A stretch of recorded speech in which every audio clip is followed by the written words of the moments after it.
We are joined right now by New York State Senator Lee Zeldin, our friend, Senator Zeldin, former U.S. Army intelligence officer and federal prosecutor. Hey, Senator, how are you, sir? I'm doing real great. Good to talk to you again. Always good to talk to you. Okay, so the prosecution has rested today in the Fort Hood shooting trial, but I want to take us back before we talk about that to yesterday. And yesterday, some shocking decisions by the judge, at least shocking to me, you may have expected it, where they would not allow, the prosecutors had asked the military judge to approve evidence and several witnesses to explain the motive of Major Hassan. They wanted to refer to a former Muslim soldier sentenced to death for attacking fellow soldiers in Kuwait back in 2003. They wanted to present emails that went both ways between Anwar al-Awlaki and Major Nidal Hassan, and the judge said no.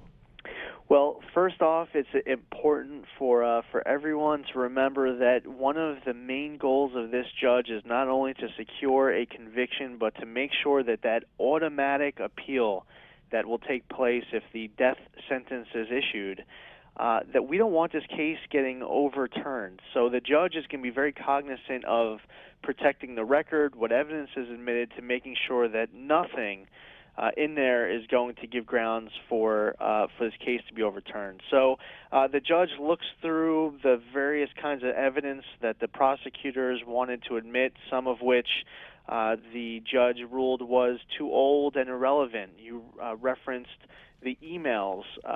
The emails were going to have redactions in them, which the judge says would have made the emails irrelevant.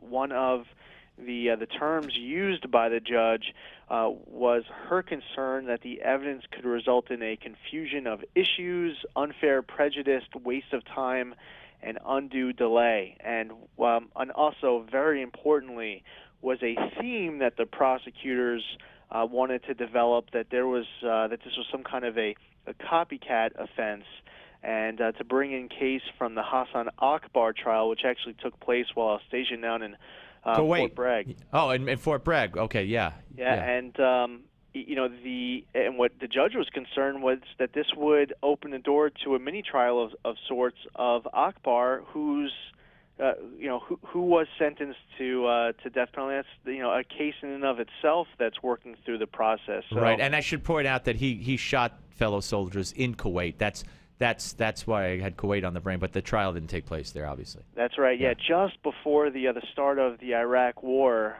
it was a gut-wrenching kickoff. Yeah, no, absolutely. Terrible situation down there back in 2003. I think it was 10 years ago. So, okay, so you're not surprised.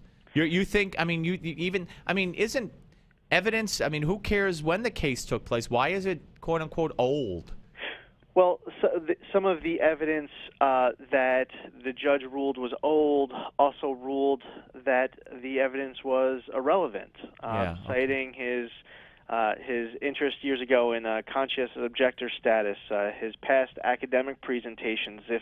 If the judge believes that the past academic presentations are irrelevant in determining whether or not Major Hassan Nidal committed the alleged offense to establish elements of the charge itself, then why let it in? Why let anything in that isn't going to make any difference in determining guilt or innocence? All right, so let me ask you this. So just tell me if I'm right or wrong.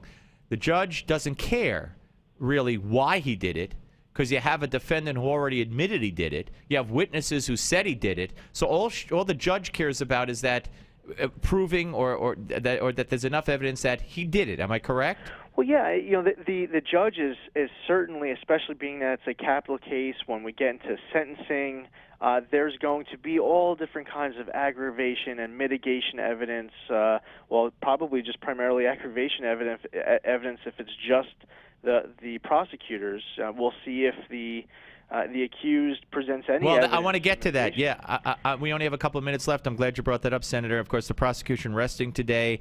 They called 89 witnesses in 2 weeks. Now, I'm hearing that Hassan could take the stand.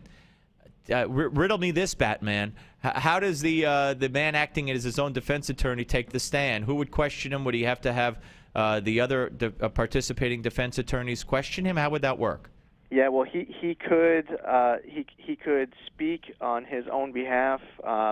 He can offer a statement to the court. He does have, there's other counsel. He stayed in touch with one of the counsel who he relieved. He does have that option of using that individual to question him. So he doesn't have to. Well, he could be questioned, or he could sit on the stand and make a statement. So he doesn't have to be questioned. Correct. Okay.